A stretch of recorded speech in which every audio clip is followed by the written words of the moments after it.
She checked into room 211 without a reservation during the quietest snowfall of the season. No ID, no luggage, just a name that made the night clerk pause.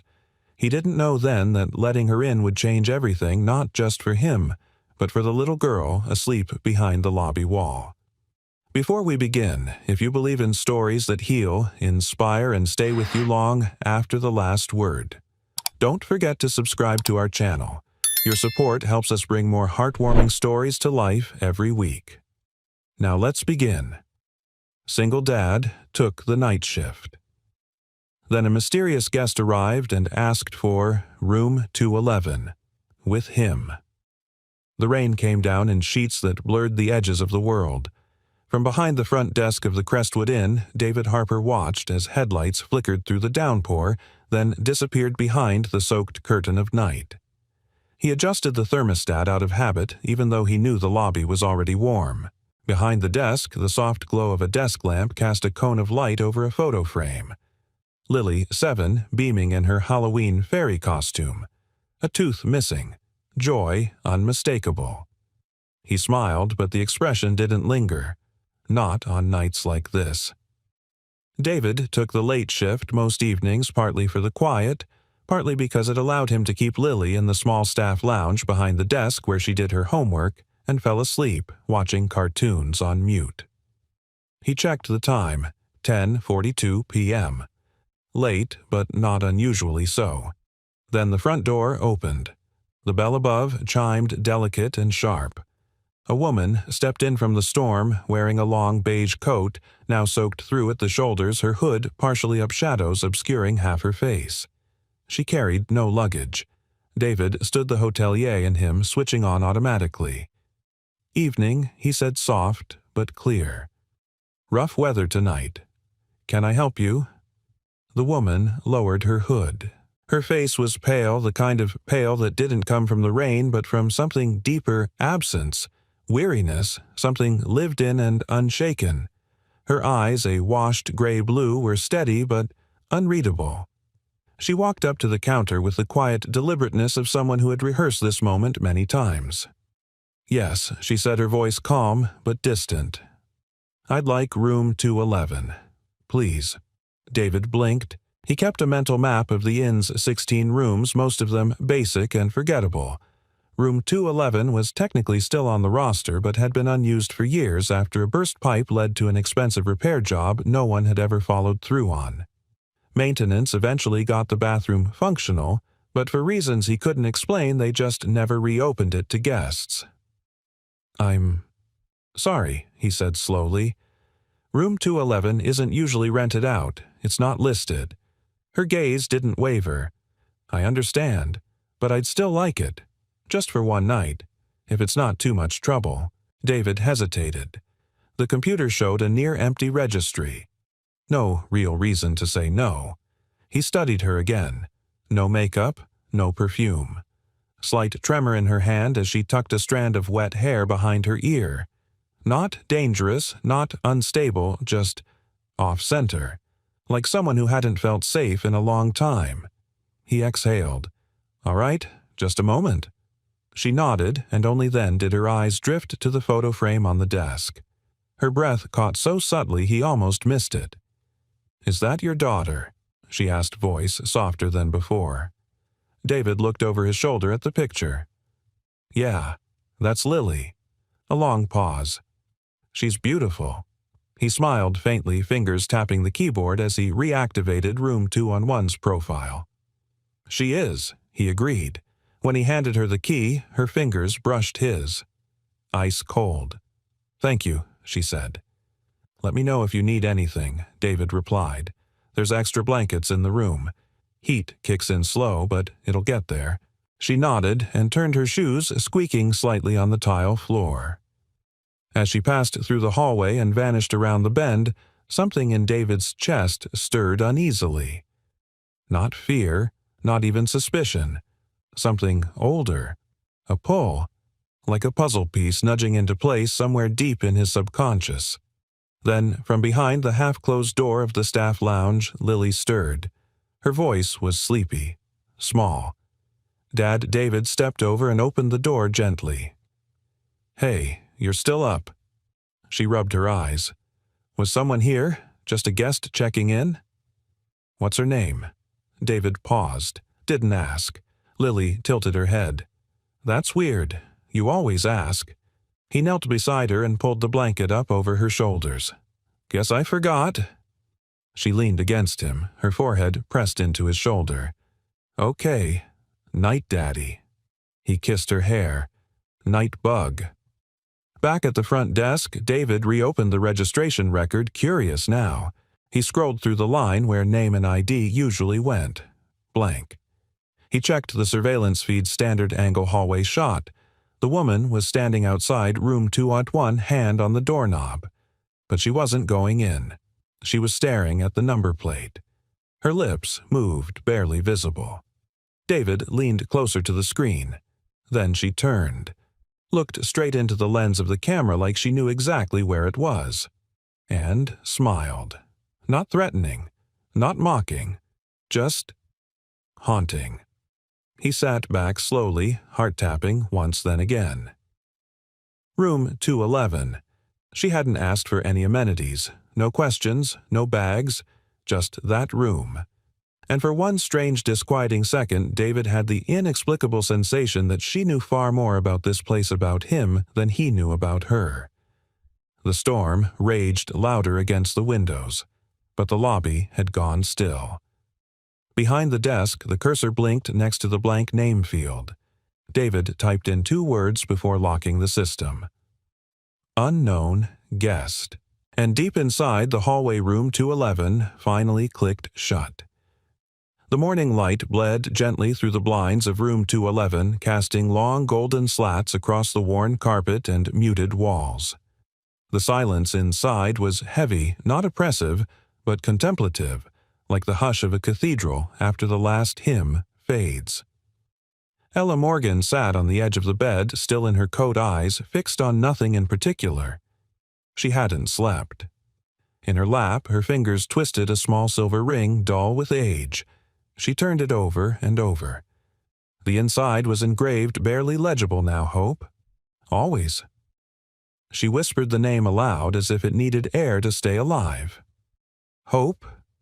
It wasn't what they named her in the adoption papers, she knew that, but it was the name she gave her daughter, soft, fierce, defiant. A name whispered into the warmth of a newborn's ear while doctors and orderlies looked away. The only thing she was ever allowed to give her child. And now she was here in a room she hadn't entered before, but which somehow felt like it had waited. Like time had slowed inside it, waiting for this one specific collision of souls. She rose, brushing down her coat, and stepped to the window. From here she could see the courtyard below. And there, near a rusted garden bench, a man knelt gently braiding a little girl's hair. The girl was laughing, arms flailing, as she tried to chase something, maybe a butterfly, maybe just the wind. The man caught her again, wrapped her up in a hug, and she squealed. Ella pressed her hand to the glass. Lily. She knew, not with logic, not through court documents or DNA or signed affidavits. She knew in the way a mother knows a child's scent, the way a storm knows the weight of rain. Tears slid quietly down her face. Down in the courtyard, David's back tensed. He didn't know why. Just a prickle, a sense that he was being watched, not in a threatening way, but in a way that felt intimate. Exposed. He looked up toward the second-floor window. A shadow moved. He let it go. Daddy Lily said between giggles, "Can we get a donut before school?" David grinned. Is that a question or a demand? Demand, she beamed. Well, I guess I have no choice then. They left for school shortly after. Ella remained at the window long after the car disappeared from the lot. When David returned mid-morning, the lobby was quiet. The rain from last night had dried into a soft mist, and sunlight filtered in through the high windows, making the room feel more alive than it had in weeks. The key for room 201 sat on the desk. No note, no checkout, no sign she had ever been there except for the key and the faint scent of lilacs. He moved to the security console and rewound the feed. There she was, early morning, walking softly down the hallway. No suitcase, just that long coat and a tired elegance. She paused near the desk, looked directly into the camera again. Then she smiled. Not haunting this time. Just gentle. Like forgiveness. That night, David sat with Peter, his best friend since high school, now the town's police chief, over greasy diner burgers and bad coffee. She asked for room 211. She knew about it. No one knows about that room, Pete. Peter raised a brow. Maybe she stayed there before. No, not possible. We stopped booking that room before I even got hired. Peter leaned back. What are you thinking I'm thinking? Something about her didn't add up, but not in a bad way. Like she knew more than I did, but didn't want to use it against me. Peter studied him a moment. You think she knew Lily David's fork stilled? I think. She recognized her. Silence. You ever think about where Lily came from? Peter asked carefully. David nodded slowly. Only every day. The next evening, just after sunset, a small package arrived at the inn. No return address. Inside was a children's book, hand-bound cloth cover, faded and soft. The title was stitched into the front in delicate thread, The Cloud That Came Back. David opened it. The first page was a handwritten dedication. For H. May you never forget how far love will chase you. His heart caught. He flipped through pages illustrated with watercolor clouds and forests. A little girl made of mist who gets lost only to be followed through mountains and rivers by a gentle wind that calls her name until she finds her way back. On the last page, beneath the final drawing, a single line was scrawled in familiar cursive. I used to tell her this story every night. David set the book down slowly. Every hair on his arm stood up. He walked to the back room where Lily was drawing on the floor with colored pencils. Hey, Bug, he said gently. Got something for you. She looked up, eyes bright. He handed her the book. She held it like treasure, flipped through the first few pages and gasped. I know this, she said. I know this story. David's breath stalled. Where did you hear it? He asked. I don't remember. I just do. She hugged the book to her chest. Can I keep it? He nodded. Of course. She disappeared into the lounge with it. David stood frozen in place. It wasn't possible. But it was. She remembered. Outside, the wind picked up. The last leaves of autumn danced across the parking lot, caught in spirals like tiny whispers. David stepped onto the front porch and looked down the road. No sign of the woman. No signature. No return address. Just a story woven into memory, sewn into love, and left behind like a breadcrumb on the path back to something long buried. Back to a name she hadn't spoken in 7 years. Hope. The quiet hum of the rental car engine did nothing to still the noise in Ella's mind. She sat in the vehicle across from the Crestwood Inn engine, idling headlights off hands clenched so tightly around the steering wheel her knuckles had gone pale. She had told herself she wouldn't come back. One night. That was the plan. She would see her confirm that Lily was alive, healthy, and if fate were kind, happy. Then disappear. Forever, if needed. But Ella Morgan had never been good at goodbye. Not when it mattered.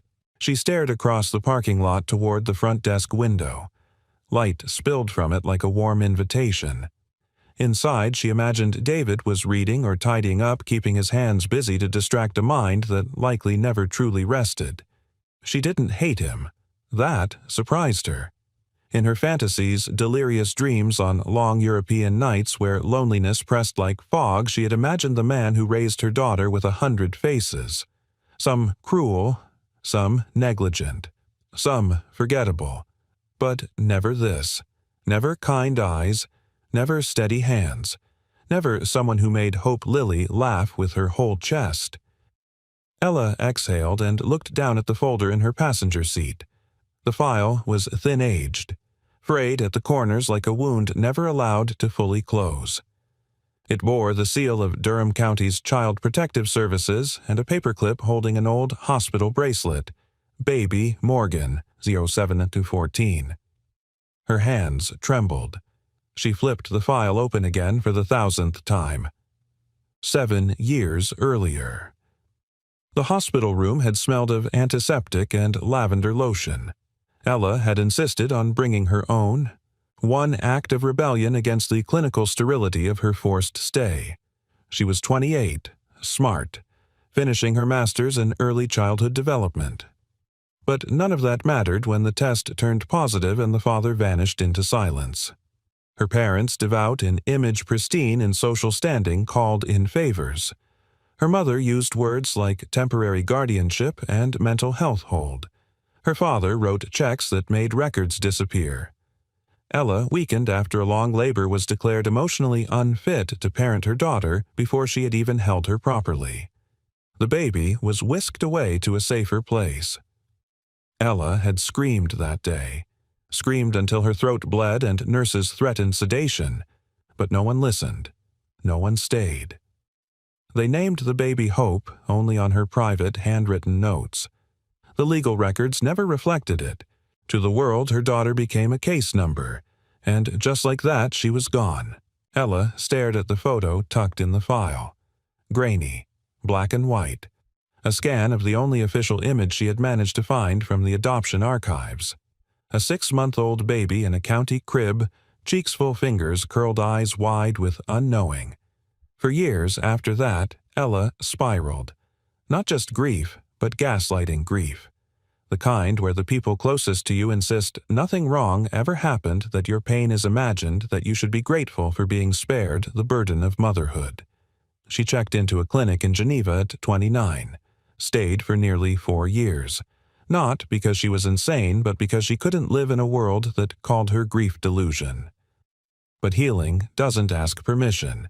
It creeps in quietly in the form of a good nurse, a poem under a pillow, a fellow patient who'd lost a son in war and didn't question her pain.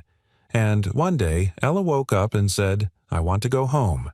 Back in the States, the only thing she had to go on was a partial trail of where her daughter might have gone. Adoption agencies were sealed tight, but a kind clerk at the county archives, herself an adoptee, pointed Ella toward a handful of hospitals where a baby fitting Hope's profile had received treatment. It took 9 months. 9 months to narrow the list from 50 names to 1. A man named David Harper had applied for adoption 6 years earlier. He was a widower. No prior children. Lived in a modest house, worked nights. The girl he adopted, Lily, had no known relatives. Ella didn't care about legal guardianship anymore. She didn't want custody. She just needed to know her daughter hadn't vanished into the abyss. And now, she knew. A knock on the car window startled her. Ella jerked upright, heartbeat lurching, only to find a teenage boy, maybe 17, holding out a cup of coffee from a nearby food truck. She rolled the window down slightly. He smiled. Lady inside said, "This was for you. You've been sitting out here like a ghost for 20 minutes. Ella blinked. "Lady Barista. Said she saw you last night. Figured you'd come back." Ella hesitated. "Thank you." The boy handed her the cup, nodded, and walked away. She looked at the lid. A small heart was drawn in black marker. Beneath it, the word courage. Ella swallowed the lump in her throat. Sometimes the universe doesn't whisper. Sometimes it sends you teenagers with paper cups and bad handwriting. She opened the door and stepped out into the cold air, her coat wrapped tighter this time. She wasn't going to confront David. She wasn't going to demand anything. But she was done watching through glass. She was ready to stand in the light. As she crossed the street, her steps were tentative but firm, and behind her the first flurries of snow began to fall soft, almost invisible. Ella Morgan walked into the warmth of the Crestwood Inn for the second time, no longer anonymous. And this time she knew exactly why she was there. The hiss of the coffee machine filled the staff kitchen as David leaned against the counter, watching the slow drip fill his chipped mug. Outside, late autumn light painted the lobby in amber hues, and somewhere in the back room Lily was humming as she colored. David let the hum anchor him. It had been a strange few days. He hadn't heard from the woman again. No calls, no follow-up. Just the book, the story Lily swore she remembered without ever having heard it. The cloud that came back. It sat now on her nightstand like it belonged there, as if it had never left. As if it had always waited. David rubbed the bridge of his nose, his thoughts tangled. Then, as if summoned by memory, Peter stepped in through the side door, his police jacket unzipped, hair wind-blown. He dropped a box of donuts on the counter and poured himself a cup of the same awful coffee. "You ever sleep, Harper?" David chuckled, eyes tired. "Only when the coffee pot's empty." Peter leaned against the fridge, crossing his arms. "You said this woman. Ella showed up out of nowhere, asked for a room we haven't booked in years, and then mailed your daughter a book she somehow remembers." David nodded. "That about covers it. You still think it's coincidence I stopped believing in coincidence the day Lily walked into my life?" Peter was quiet for a moment, then nodded toward the doorway. "Tell me again, from the beginning, why you adopted her." David sipped his coffee. The memory came quickly, uninvited but familiar like a scar with weather memory. 6 years ago, the hospital had been overrun with flu cases, holiday chaos, and short-staffed nurses. David had been volunteering there part-time, unable to return to full nursing work after the accident that took his wife. His therapist had encouraged service. "Give back what's hurting," she'd said. "Sometimes it softens when it's shared." That night he'd been delivering charts when he heard crying echoing from the pediatric wing. Not the usual baby's cry, sharp or scared, but not panicked. It was rhythmic, as if the child had given up on being heard and was just reminding the world she existed. He found her in a crib, alone. A nurse nearby explained casually that she'd been left in emergency foster care. The case was complicated family conflict, they said. A failed kinship adoption. No immediate relatives stepped forward. "She doesn't have a name yet," the nurse added. "Goes by Lily on the charts. No birth certificate processed." David looked down into the crib. The baby wasn't crying anymore. She was staring up at him. Her hands were balled into fists, but her eyes, there was no fear there. Just awareness. A knowing beyond her months. He reached in instinctively, letting her grab one finger. Her hand was warm, her grip fierce. And in that moment, something inside him cracked open a dam, a wall, a silence he hadn't realized he'd been carrying since Emily died. "I didn't mean to adopt her," David said now, voice low. "Not at first. I just kept visiting. Then one night they told me the foster agency couldn't place her. Not with her background. No medical history, no family claims, just a sealed file and a warning. She may have complications." Peter raised a brow. "She's the healthiest kid I've ever seen." David smiled. "I know." "She saved you," Peter said quietly. David nodded. "Every day since." Peter sat across from him. "So, what now? You think Ella's... What the birth mother, I don't know what I think. But the way she looked at Lily... It wasn't curiosity. It was recognition. Are you going to tell Lily?" David sighed, staring into his cup. "She's too young. But one day. Yeah, I have to. She deserves to know." Peter leaned forward. "Just make sure when that day comes you remind her of one thing." "What's that?" "That love is not defined by blood. It's shown by who stays." Later that evening, David tucked Lily into bed, brushing a strand of hair from her cheek as she hugged her stuffed giraffe. "Daddy," she whispered. "Yeah, bug. Do you think clouds get lost?" He blinked. "What do you mean? Like in the story, when the cloud forgets where it belongs?" David sat on the edge of the bed. "Maybe. But sometimes things that seem lost are just taking the long way home." She seemed to like that answer. She reached for his hand. "If I ever get lost, will you come find me?" His voice caught. "Always." She closed her eyes, content. And as David sat in the dim light watching his daughter breathe softly, the truth settled like the dust on the window pane. He didn't know what Ella Morgan wanted. Didn't know why now or what would come next. But he knew who Lily was. She was his daughter, not because of papers, not because of fate, but because the day she looked at him from that hospital crib something in him had promised. And David Harper was a man who kept his promises, even when they hurt, even when they were tested, especially then. Outside, the night deepened. Room 211 remained empty, its lights dark, its door closed. But in the quiet, something shifted, like the air itself knew that old ghosts were not gone. Just waiting. The wind was sharp that afternoon, the kind that made scarves flap like prayer flags and turned breath into steam. The front bell above the Crestwood Inn's door jingled lightly as it opened, letting in a gust of cold air and the soft patter of little footsteps. David looked up from behind the counter just as Lily skipped in from school, her cheeks rosy, her backpack bouncing on her back. "We had music today," she said, dropping her bag with theatrical exhaustion. "Mr. Sanderson let me be the conductor." David smiled. "That explains the jazz hands." Lily grinned, then plopped onto the old armchair near the fireplace, kicking off her shoes and pulling out her sketch pad. It was part of their routine now David's shift would begin.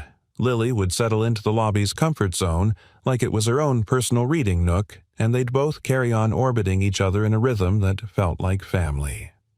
David turned back to the computer, beginning to log inventory for the week. Then the door opened again. This time it was her. Ella Morgan. She was dressed plainly gray coat, dark jeans, a scarf wound tightly around her neck, but her presence brought with it a gravity that David felt before he even turned fully to look at her. His stomach tightened. Lily looked up. Her eyes widened. "Oh, hi," the little girl said cautiously. Ella's breath caught. "Hi." David stood measured. "Miss Morgan, I didn't mean to interrupt." Her voice was soft, almost reverent. "I was just passing through. Thought I'd drop something off." She held up a small paper bag folded neatly at the top. "Some books. From my collection. I thought maybe Lily might like them." David hesitated. Lily, ever curious, bounced off the chair and skipped over. What kind of books? Ella knelt slowly, holding the bag at Lily's height. Ones about brave girls, adventurers, dreamers. Lily peeked inside and gasped.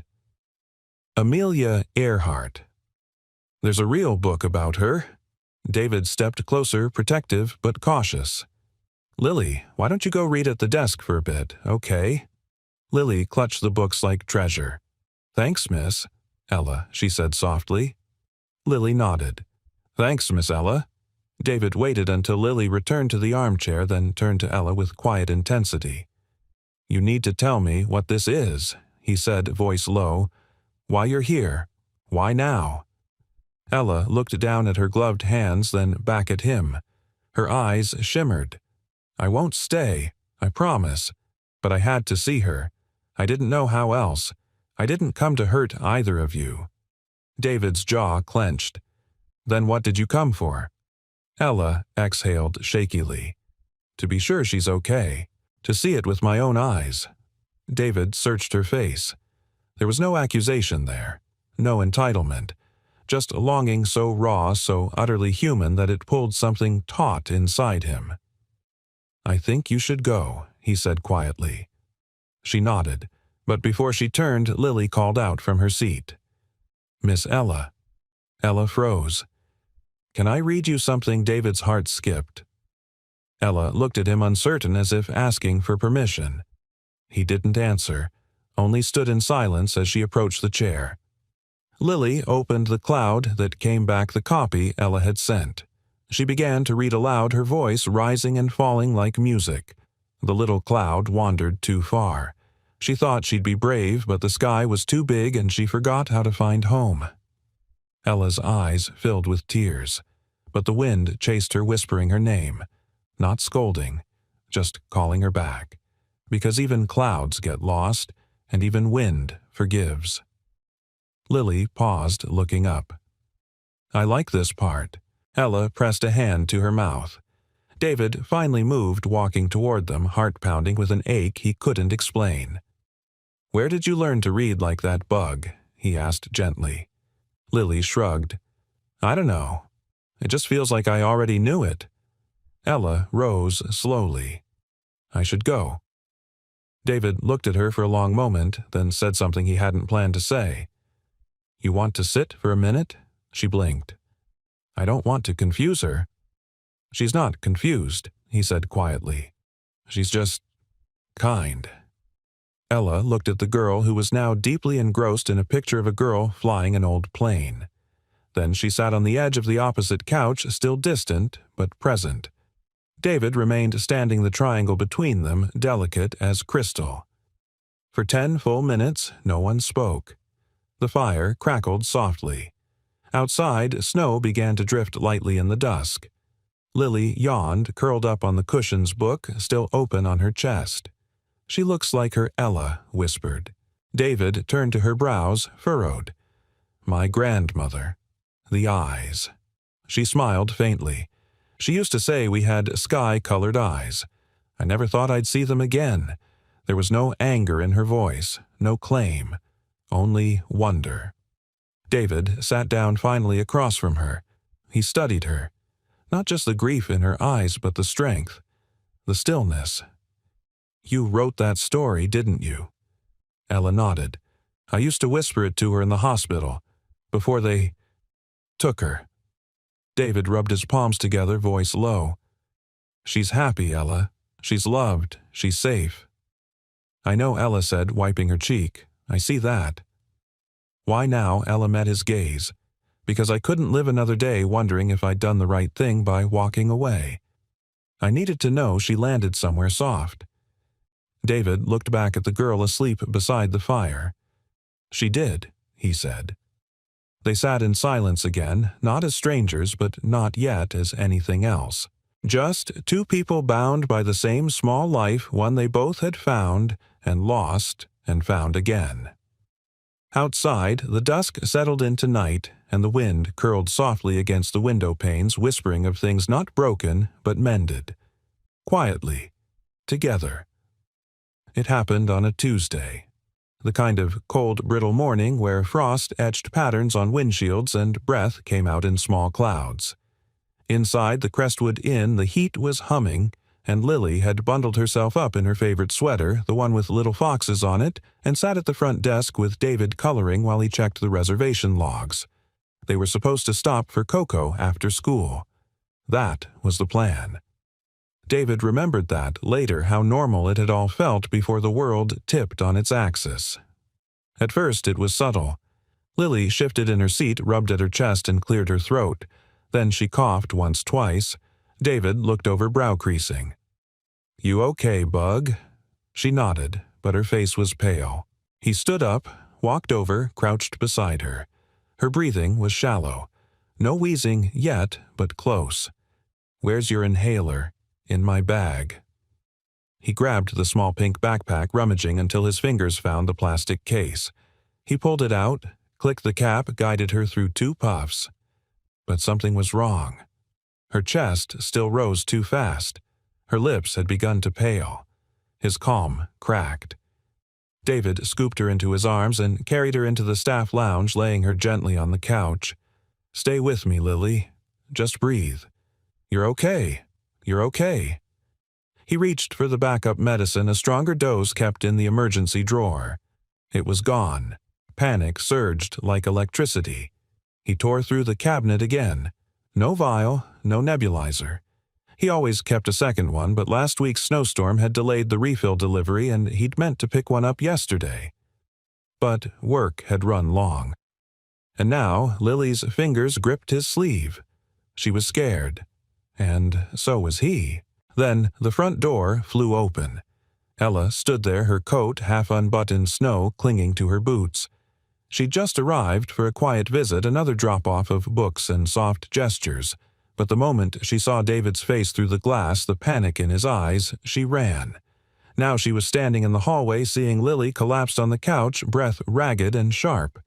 Without hesitation, she moved past David. "Where's her emergency med?" she asked. "It's gone." I didn't realize." Ella didn't wait. She dropped her bag and pulled out a slim, zippered pouch.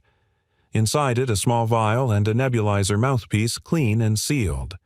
Her hands moved fast, unwrapping, prepping priming. David watched in stunned silence. "How did you—" "She used to take this dosage," Ella said, kneeling beside Lily. "Twice a week, at the hospital. She was born with mild bronchial sensitivity. They said she'd grow out of it." David was frozen. Ella placed the mouthpiece to Lily's lips and flipped the switch. A soft hum filled the air as vapor began to mist. Lily's breathing fought, then softened. The color began to return to her cheeks. Her grip loosened. David sank to his knees, hands trembling. Ella sat motionless, steadying the device with one hand, her other gently stroking Lily's hair. "Easy, baby," she whispered. "I've got you." And in that moment, David heard it. The word, baby. Spoken so quietly, so reflexively, as if it had never left her mouth. As if it had never been taken from her. Minutes passed. The medication worked. Lily drifted into sleep, breathing steady now. The color in her face was warm again. David sat on the floor beside the couch, head bowed, one hand still gripping the empty inhaler like it might tell him why it hadn't been enough. Ella didn't move. She stayed there watching Lily, her expression unreadable. When David finally spoke, his voice was hoarse. "You knew the dosage. You had the exact vial." Ella nodded slowly. David looked at her, eyes filled with something between gratitude and confusion. How Ella didn't answer right away. She just stared at the sleeping child. Then she said quietly, "Because I used to be her mother." David's breath caught. "I mean, legally I never was. My parents, they handled it before the paperwork ever said she was mine. But I carried her. I named her. I held her for 9 hours before they sedated me." She looked at him then. "I wasn't crazy, David. I was devastated. And they used that against me." David's throat tightened. "Why didn't you come for her sooner?" Ella looked down at her hands. "Because I was broken. For a long time. And I was afraid that if I showed up I'd bring chaos. That it would undo everything she had." David didn't answer. He looked at Lily again, peaceful, safe. "Why now?" he asked. Ella's voice broke. "Because I couldn't live not knowing if she was okay. And when I saw her that first night, when I saw you, I realized she had something I'd never expected." He looked at her. "She had you," Ella said, "and she had joy." They sat in silence again. But it was different now. The silence wasn't distance. It was understanding. David reached out and took the nebulizer from her hands, turned it off, and set it aside. "She called you Hope," he said. Ella looked up. "The first time she read your story. She said, 'That cloud is me, and the wind sounds like my mom.'" Tears slid down Ella's cheek. "I told her that story in the hospital. Whispered it when no one was looking." "She remembers," David said. Ella covered her mouth, sobbing quietly. He didn't stop her. Didn't ask her to leave. Didn't claim Lily as only his. In that moment, under the soft hum of the heater and the muffled sounds of snow against the windows, they weren't rivals or threats. They were two people who had once lost the same thing. And now, somehow both had found their way back to it. Together. The snow had deepened overnight, muffling the world in silence. By morning, the landscape outside the Crestwood Inn was pure and untouched, the parking lot reduced to soft white drifts, and the skeletal trees crowned with crystal dust. Inside, David stood in the kitchen staring at the stove without really seeing it. The coffee pot had long since stopped dripping. His hands rested on the counter knuckles, pale, motionless. He had barely slept.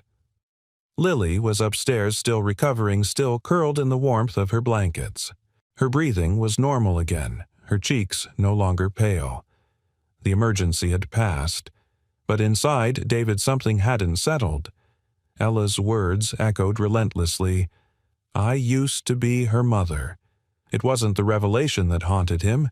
It was the sincerity in her voice. The calm. The raw, unpolished truth of it. Not an accusation. not a demand, just grief and love, and something he hadn't expected to feel understanding. When Ella returned to the inn the next morning, she didn't knock. She stepped through the lobby doors slowly as if uncertain whether the warmth would still welcome her. David was waiting. He was seated in the same armchair Lily had once claimed as hers, a manila envelope resting on the table beside him. Ella's breath caught. "I thought maybe you wouldn't. I wanted to talk," David said gently. "Just us." Lily's still asleep. She nodded and approached. Her coat was dusted with snow and her hands were shaking slightly, but she carried herself with the quiet dignity of someone ready to face what needed to be faced. David gestured for her to sit. She did. For a moment, neither of them spoke. Then David reached for the envelope and pulled out a single sheet of paper, a photocopy of an intake form, Lily's original placement file from Child Protective Services. "I've read this a dozen times," he said, "and I never questioned it." She was categorized as an abandoned child with unknown parentage. No names, no family willing to step forward. Case closed. Ella stared at it. "They erased you," he said. "Not just legally. They erased you." Her eyes welled, but she didn't look away. "I begged them," she whispered. "When they said I had postpartum depression, I didn't fight. I should have. But I was 28. I'd just lost everything and the people I thought I could trust. They told me if I loved her, I'd walk away." She swallowed hard. "They told me I wasn't stable, that I wasn't enough, that I'd ruin her life." David's voice was quiet. "You believed them." "I had to," she said, her voice cracking, "because if I didn't, the guilt would have killed me. So I let them take her. And then I left the country before I could change my mind." David leaned back, breath-slow, shoulders heavy. "I've been angry," he admitted. "Not at you. I didn't know enough to be angry at you. But at the system. At the silence. For years, I thought, who gives up a child without a word? Who walks away from someone like Lily? Ella looked down. I didn't walk away. I was pushed. I was medicated, threatened, gaslit. And when I came to my senses, it was too late." David looked at her then, not as a threat, not as an intruder, but as a mother who had suffered in the shadows of her own story. "I don't want to take her," Ella said quickly, as if the words had been waiting trembling on the edge of her breath. "I would never do that. I know what she has now. I see it. She's joyful. She's whole." David's voice softened. "But you miss her." Ella blinked, tears slipping down. "Every day. Even before I found her. I missed someone I wasn't allowed to remember." She reached into her purse and pulled out a letter creased and worn. "I wrote this the night they took her," she said.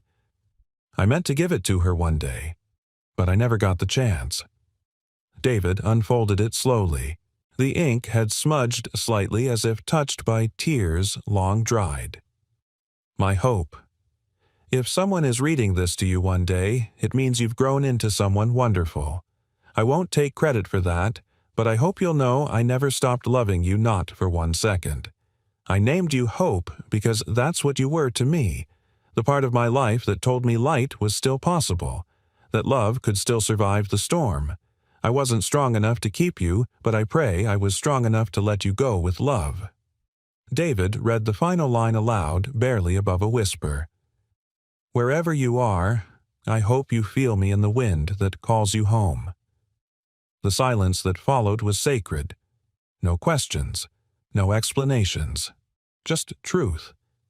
David looked at Ella, and in his eyes there was no more suspicion, only a deep, weary kind of grace. "I don't know what this means," he said honestly. "I don't know how we move forward." "Neither do I," she replied. "I'm not asking for answers, only the chance to be near her, not as her mother, just as someone who cares." David nodded slowly. "She's old enough to ask questions," he said. "One day she'll want to know who she looks like, why she remembers a story she's never been told. I won't hide this from her forever." Ella straightened. "When that day comes, I'll be whatever she needs. Nothing more." David folded the letter and placed it back in the envelope. "You already are," he said. "You're someone she instinctively trusts. That counts for more than biology ever could." Outside, the snow was still falling soft and unhurried. Inside, something else had begun to thaw. Not forgiveness, not yet, but understanding, and with it the possibility fragile and tentative of something they might build, together, in the open, for Lily, and for all the days they could no longer get back but maybe could learn to honor. The snow had stopped, but the hush it left behind lingered like a memory. David stood at the kitchen sink drying a mug with deliberate slowness, his mind elsewhere. The letter from Ella sat on the kitchen table behind him, folded with care, its weight still heavy in his chest. Upstairs, Lily's footsteps padded along the hallway, then the creak of her bedroom door followed by the familiar thump of her running down the stairs. "Morning, Bug," David said, keeping his tone light. "Morning," she chirped, hopping onto the bar stool and rubbing her sleepy eyes. "Guess what?" I dreamed. David raised a brow. "You were flying through the sky on a giant marshmallow." She giggled. "No, silly, I was a cloud again. But this time the wind was singing. It knew my name." David's hands paused on the towel. He turned slowly. She said, "Hope." That was my name in the dream. The towel slipped from his hands. Lily blinked up at him, head tilted. "Isn't that funny?" David crouched beside her, heart thudding. "Lily, you remember that name?" She nodded. Not from before, just from inside. He swallowed hard. There was no preparing for this moment. No perfect script, no fatherly manual for how to explain to a child that life is more complex than bedtime stories. "Can I tell you something important?" he asked gently. Lily's eyes widened. She nodded. David reached for her small hand, wrapping it in both of his. "You know how I always tell you families are made from love, not just from who we're born?" "Two." She nodded, slowly attentive, now sensing the shift in tone.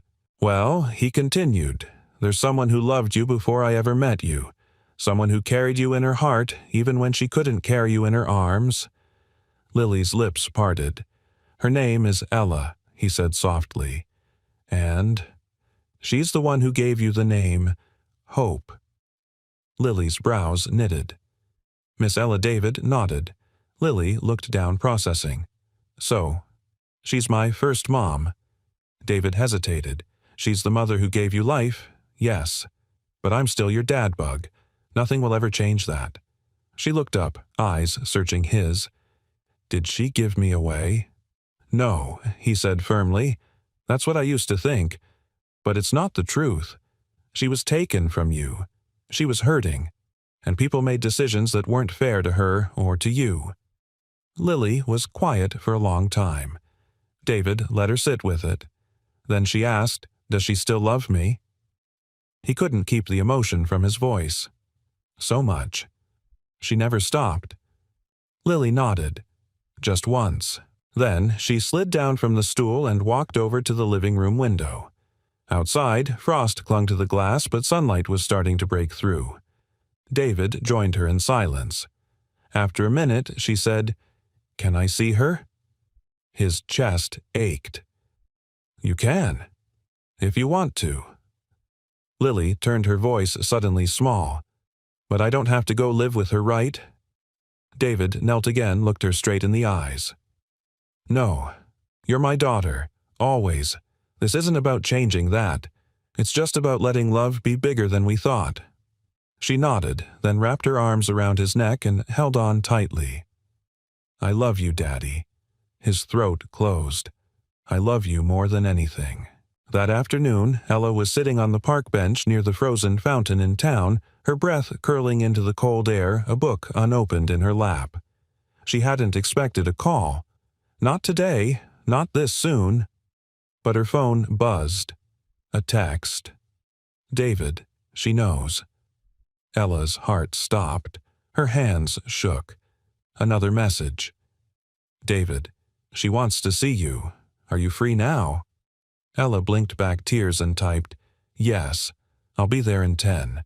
When Ella arrived at the inn, she paused just inside the lobby, uncertain again, until she heard the softest voice from behind the armchair. "Hi, Miss Ella." Ella turned slowly. Lily stood there, hands folded in front of her. Her favorite blue sweater slightly rumpled, a cautious smile on her face. Ella bent to her knees. "Hi, Lily," she whispered. There was a beat of silence between them, thick and fragile. Then Lily asked, "Can I call you Miss Hope instead?" Ella's breath hitched. Her hands trembled as she nodded, eyes filling. "You can call me whatever feels right to you." Lily stepped forward and without another word wrapped her arms around Ella's neck. Ella held her carefully, reverently, as if afraid she'd disappear. David watched from the counter, heart pounding. He didn't interrupt. He didn't need to. Something bigger than understanding was passing between them, something ancient and unnameable. Not just reunion, but recognition. That evening, they all sat in the lounge. Ella read aloud from The Cloud That Came Back. Lily curled beside her David, close by, listening with the kind of stillness that only comes when something long broken finally begins to heal. As Ella closed the book, Lily yawned and whispered, "Maybe next time you can bring a story that's happy all the way through." Ella smiled. "I think maybe we're writing one right now." David looked over at her, something soft flickering behind his eyes. For the first time, the word "we" didn't sound complicated. It sounded like hope. The sun had just begun to set, brushing the snow-covered town in pale gold and lavender when David pulled the car into the school parking lot. It was Friday, the day of the winter showcase. The lot was full of bundled-up parents and excited children, the air laced with the scent of cinnamon and anticipation. Inside, the gymnasium rows of folding chairs faced a modest stage wrapped in twinkle lights and hand-drawn snowflakes. It was simple, sweet, and exactly the kind of community event that Lily loved. She had been practicing her song for weeks. But this evening, something else pulsed beneath the surface. Tonight, Ella was coming not as a stranger or a visitor, but for the first time, as someone invited. David spotted her before she saw him. She stood just outside the entrance, nervously adjusting her scarf, holding a small paper program like it might tear in her hands. The ambient sound of laughter and movement seemed to float around her without touching her. He walked over. "You made it." Ella turned. Her smile was tight, unsure. Wasn't going to miss it. David gave a small nod. "She's in the second act." Ella glanced toward the door. "She asked if I could sit near you." His eyes softened. "Then you should." Inside, they found a pair of seats near the front. Ella sat gingerly, her back straight, hands clasped in her lap. David leaned over slightly. "You okay?" She nodded, though her voice trembled. "I feel like I'm trespassing on something sacred." He looked around at the families, the decorations made of construction paper, the off-key piano warming up. Nothing about this is sacred, just heartfelt. She turned to him. That's exactly what makes it feel sacred. The lights dimmed. Applause rippled through the room as the showcase began, children singing, stumbling through poetry, giggling through dance numbers. The audience responded with kindness even when performances faltered. It was imperfect, genuine joy. And then Lily stepped onto the stage. David held his breath. She was dressed in a simple white dress, her hair tied back with a blue ribbon. She held a small mic and waited for the music to cue. Ella's hand pressed over her heart. The first notes played a soft melody from The Cloud That Came Back. Not the published version. The one Ella had handwritten in her journal years ago. The one Lily had found comfort in before she even knew who'd written it. And then Lily sang. "If the wind should lose its way, I'll wait right here, I'll never stray. For clouds may wander soft and slow, but home is where the love will grow." Her voice was fragile, clear, and just slightly shy, but it carried. Every word landed like snowfall. David blinked back tears. Next to him, Ella was trembling. Her shoulders shook with each line, but she didn't cry loudly. Her expression was one of disbelief reverence. A mother hearing her daughter sing their story out loud in a room full of people who had no idea what it meant. As the song ended, applause burst through the gym. Lily gave a small curtsy and waved. Her eyes scanned the room and found them. She smiled just for them. After the showcase, as families crowded around to take photos and give hugs, Lily came barreling down the bleachers straight into Ella's arms. "You sang like an angel," Ella whispered. "I was thinking of the clouds," Lily said. "And of you."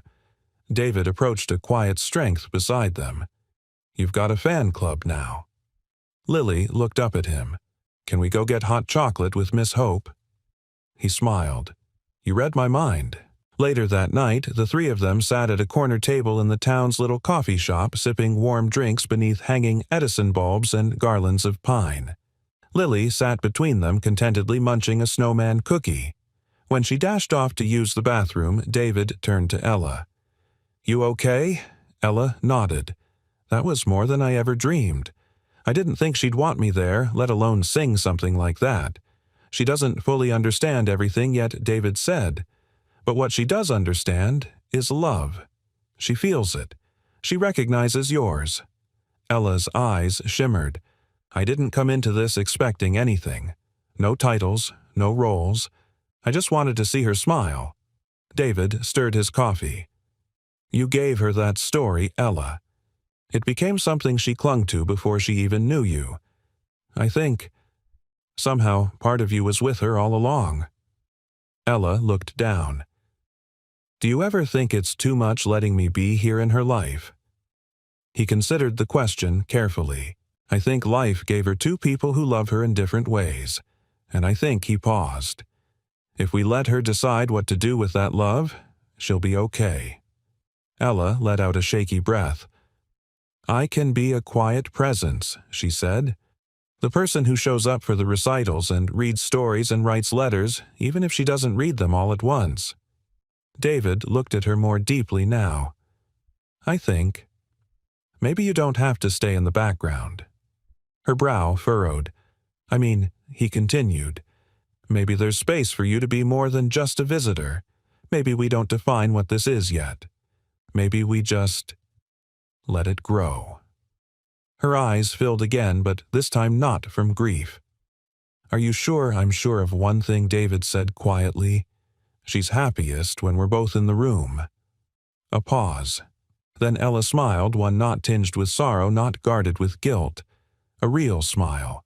And just then Lily returned, sliding into her seat and reaching for her cocoa. "Did I miss anything?" David and Ella shared a glance. "No," Ella said softly. "You're exactly where you're supposed to be." Outside, snow had begun to fall again, soft and quiet and steady. Inside, for the first time in years, no one was waiting for the storm to pass. They were already home. The night of the winter showcase had settled something in all of them.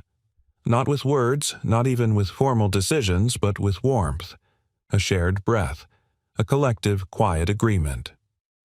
We don't know what this is yet, but it matters. In the days that followed, life continued as it always did. Lily returned to school.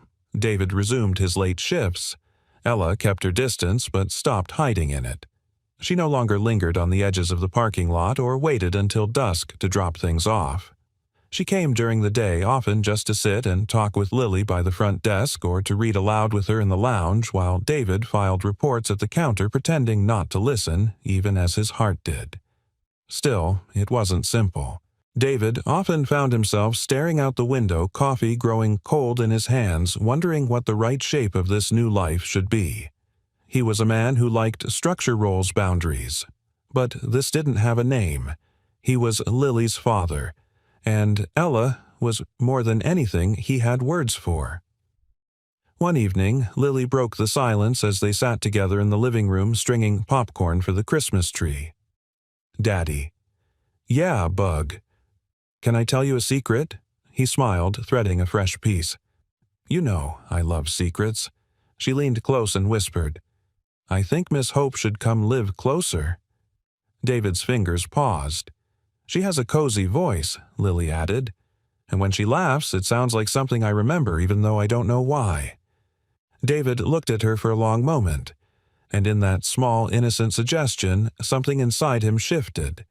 Maybe the shape of love wasn't fixed. Maybe it was something you built from scratch like a new treehouse or a song. Maybe it wasn't about whose name was on the birth certificate. Maybe it was about who showed up and kept showing up even when things were hard. It was 2 nights before Christmas when Ella received the invitation. It wasn't from David. It wasn't even from Lily. It was from the town's elementary school, slid into her mailbox in a red envelope with snowflake stickers. Inside, a printed flyer with Lily's class holiday program schedule, and at the bottom, in careful handwriting, "Please sit in the front row. You're part of this too now." Ella stared at it for a long time, heart pounding. For so long she had asked herself if she had the right to even see her daughter. Now her daughter was inviting her into the story. Not as a guest, but as someone who belonged. The night of the performance, the school gym buzzed with parents in festive sweaters and clumsy Santa hats. Children darted around with glitter still clinging to their faces. Paper snowflakes hung from the ceiling, spinning gently in the warmth. David saved her a seat beside him. When Ella arrived, he rose not awkwardly but like a man meeting someone who mattered, and took her coat. She wore a simple navy dress, her hair pulled back, cheeks flushed from the cold. She looked both nervous and radiant. "Thank you," she whispered, taking her seat beside him. "You don't have to thank me," David said. "This is yours too." The lights dimmed. The chatter quieted. Lily's class was last. Ella sat still through the earlier acts, though David noticed the way her fingers twisted in her lap, the way she blinked more often than usual. Then Lily appeared on stage. She was wearing a silver dress and a hand-knitted scarf, and when the spotlight hit her, she didn't flinch. She stepped to the microphone with the poise of someone far older than 7. "I want to sing a song that my friend wrote a long time ago," she said clearly. "But I think it was meant for now." David stiffened slightly. Ella's breath caught. Then Lily began to sing, not the cloud song this time, but a new one, her own. Sometimes love starts quiet, a whisper in the night. Sometimes love comes broken, but still it finds the light. I thought I was just lucky to have one heart to hold. But then I found another A story still untold. And now I've got 2 voices that call me when I'm scared. I didn't know it earlier, but love is just what's shared. By the last line, the audience was silent. Even the kids who had fidgeted moments earlier sat still. David's hands were clenched together. Ella sat perfectly motionless except for the tears rolling down her face. When the applause finally erupted, Lily looked straight at them, first to David, then to Ella, and gave a smile that didn't need translation. David wiped his eyes and leaned toward Ella. "She wrote that last verse last night," he whispered. Ella nodded too, overcome to speak. Outside, the 3 of them walked quietly through the crisp air, their breath fogging in front of them. Lily walked between them, each hand holding one of theirs. A triangle. A bond. Not perfect, not conventional, but whole. At the car, Lily turned to Ella. "Will you come for Christmas morning?" she asked, eyes hopeful. David looked at Ella, uncertain how she would answer. Ella crouched, meeting Lily at eye level. "I would love that," she said. Then Lily whispered, "Maybe we can write a new story together." Ella smiled through tears. "I think we already are." David stood in silence, heart full. And for the first time in years, he didn't feel like a man trying to protect something fragile. He felt like a man watching something grow stronger. Together, they were rewriting what love could look like. And in doing so, they were finally finding their way home. The snow had melted in patches by New Year's Day. Outside the Crestwood Inn, the rooftops still held a soft glaze of frost, but the sidewalks shimmered wet under the late morning sun. Icicles dripped steadily from the eaves, ticking like a slow clock. Inside the inn was quiet, its lobby filled with the scent of pine from the small tree David and Lily had decorated just after Thanksgiving. A few stray ornaments still clung to its branches, one of them a felt cloud, with glittering thread sewn through it. Lily had stitched it herself. Upstairs, room 211 had been reopened. Officially, it was now used as a guest suite again. But unofficially, it had taken on a new kind of weight, no longer a room of mystery, but a room that held memory, reunion, and healing. That morning, Lily stood in the doorway of room 211 holding a small notebook in her arms. She wore fuzzy socks and a cardigan several sizes too big one Ella had lent her. David leaned in the hallway watching his daughter with the quiet awe that had come to define this chapter of his life. "Ready?" he asked. Lily looked over her shoulder and nodded. "Can we do it together?" He smiled. "Of course." They stepped into the room together and David closed the door behind them. Inside, Ella was already there, seated on the window bench, sunlight falling across her lap. Her eyes lit up when she saw them. "I brought the story," Lily announced, holding the notebook high. Ella sat straighter. "The one you've been writing?" Lily nodded. "I finished it last night. I want to read it with both of you here." David and Ella sat side by side on the edge of the bed while Lily climbed into the armchair near the window. She opened the notebook with reverence. "It's called The Girl Who Had Two Winds." Ella blinked emotion flickering across her face. Lily began to read. Once there was a little girl made of light and laughter. She had been carried into the world by a strong wind named Hope. But when she was born, Hope got lost in the clouds and the girl didn't know where she came from. Another wind came soft and strong. His name was Steady. He picked up the girl and wrapped her in warmth. He gave her stories and pancakes and the feeling of home. For a while, that's all the girl knew. But sometimes at night she would hear a whisper, a wind she didn't remember but that somehow remembered her. One day the girl followed that whisper, and she found hope again. But instead of being torn between the winds, she realized something beautiful. She didn't have to choose. The winds had chosen her. Lily looked up then. "It's not finished," she added, "but I think I'll keep writing it as we go." David blinked hard, his throat tight. He glanced at Ella, who sat perfectly still, one hand pressed gently to her heart, tears on her cheeks, but smiling. "That's the most beautiful story I've ever heard," she whispered. Lily beamed. Later that evening, the three of them shared a quiet dinner-leftover stew, warm bread, and a soft jazz record spinning on the player in the corner. No fanfare, no grand declarations, just a sense of ease. David cleared the dishes while Ella helped Lily braid her hair for bed. It was something Ella had done a few times now, small, gentle acts that once might have felt like oversteps but now simply felt like care, like family. When Lily finally fell asleep, curled under a blanket with her notebook beside her pillow, David walked Ella to the door. The night was cold but clear, the stars like frost scattered across black velvet. Ella hesitated, coat in hand. "I still don't know what this is." "What we're doing." David exhaled, rubbing the back of his neck. "Neither do I." She looked up at him. "Is that okay?" He nodded slowly. "Yeah, it is. We're building something none of us were taught how to build. That takes time." A pause. "Room 211 used to be the place I avoided," he added. "Now it's where I found the missing piece." Ella smiled faintly. "Funny, I thought it was where I'd left everything behind. But maybe it was just waiting." David looked at her, something unspoken passing between them. Not romantic tension, not obligation, but acceptance, respect, a quiet mutual recognition of the scars and strengths they each carried. He opened the door for her, then paused. "You'll come back tomorrow." Ella hesitated only a second. Then, "Yes, if that's still okay." "It is." She stepped into the night, pulling her coat tighter, the crisp air kissing her cheeks. She didn't look back. She didn't need to.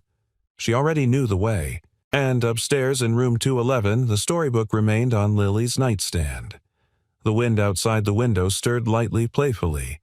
Not lost, not stormy, just returning again and again to the place where it was always meant to be. Home. Sometimes love doesn't come wrapped in perfection. Sometimes it comes with wounds and questions, but when it's real, when it stays, heals, and grows, it becomes more than a bond. It becomes a second chance. And that, perhaps, is the most beautiful kind of love there is. We'd love to know where you're watching from. Drop your city or country in the comments below. We're always amazed by how far these stories travel. If this story touched your heart, don't forget to subscribe and turn on the notification bell so you never miss a new release. We share stories that inspire hope, healing, and the quiet strength of everyday people every single week. Thank you so much for watching. Until next time, stay kind, stay curious, and stay with us.